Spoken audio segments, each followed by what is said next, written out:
ప్రవీణ్, నీకు సడన్ గా ₹1,00,00,000 ఇస్తే నువ్వేం చేస్తావు? నాకు ₹1,00,00,000 ఇస్తే ఒక చిన్న కోరిక నాకేందంటే మా అమ్మ నాన్న పేరు మీద ఒక ఆశ్రమం కట్టాలి. మా అమ్మ పేరు శారద, మా నాన్న పేరు యాకయ్య.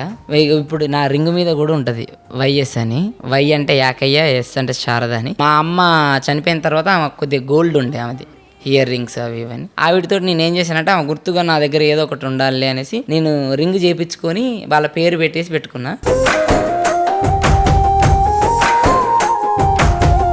అది హైదరాబాద్కి వచ్చినాక కాలక్రమేణా ఒకడు ఫ్రెండ్ అని రూమ్లోకి వచ్చి మోసం చేసి వాడు దొంగతనం చేసి వెళ్ళిపోయాడు. మనం ఇక వాడిని ఎవరిని ఏమనలేం కదా, ఇది హైదరాబాద్ వదిలేసిన.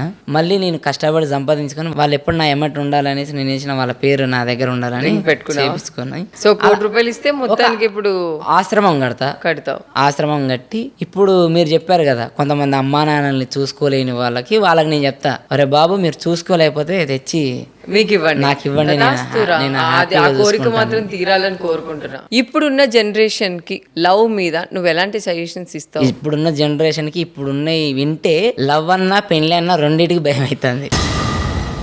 మన బెంగళూరులో ఒకనికి సర్ప్రైజ్ ఇస్తా చీరలో కూసో అనేసి కట్టేసి కిరోసిన్ పోసి తగలబెట్టింది.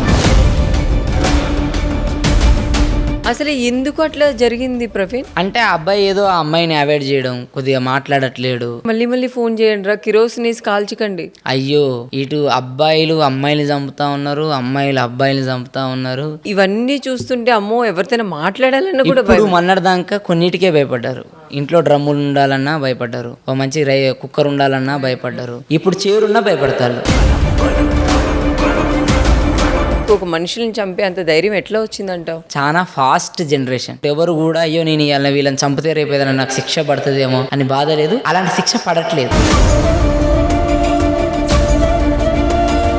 అలాంటి శిక్షలు లేక ఇట్లా అవుతుందంట. అలాంటి శిక్షలు ఉన్నాయి, కానీ చేసిన తప్పులకి వాళ్ళు వెళ్ళి లొంగిపోయి అనుకో కొన్ని రోజులు ఏదో కొన్ని శిక్షలు పడ్డం. ఇవన్నీ చూసి నీకు పెళ్లి మీద విరత కలిగింది? లేదు, మంచి అమ్మాయి దొరికింది చాలు.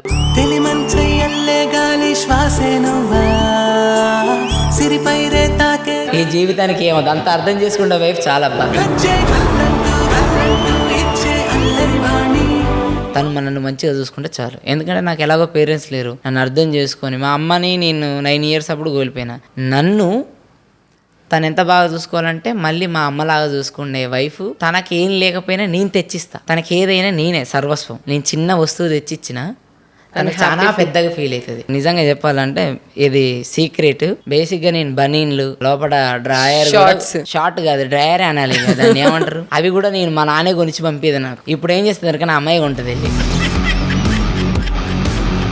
అలాంటి అంత మంచి అమ్మాయి దొరికింది చాలు. చాలు. అమ్మాయి కొంచెం లగ్జరీగా ఉంటుందా? లేదు, మేమిద్దరం కలిస్తే లగ్జరీగా ఉండాలి. ఇప్పుడున్న జనరేషన్ లో లగ్జరీ అనేది ఇంపార్టెంట్. ఎందుకంటే ఫేస్ క్రీమ్ వాడకపోతే నువ్వు కూడా బాగోవు.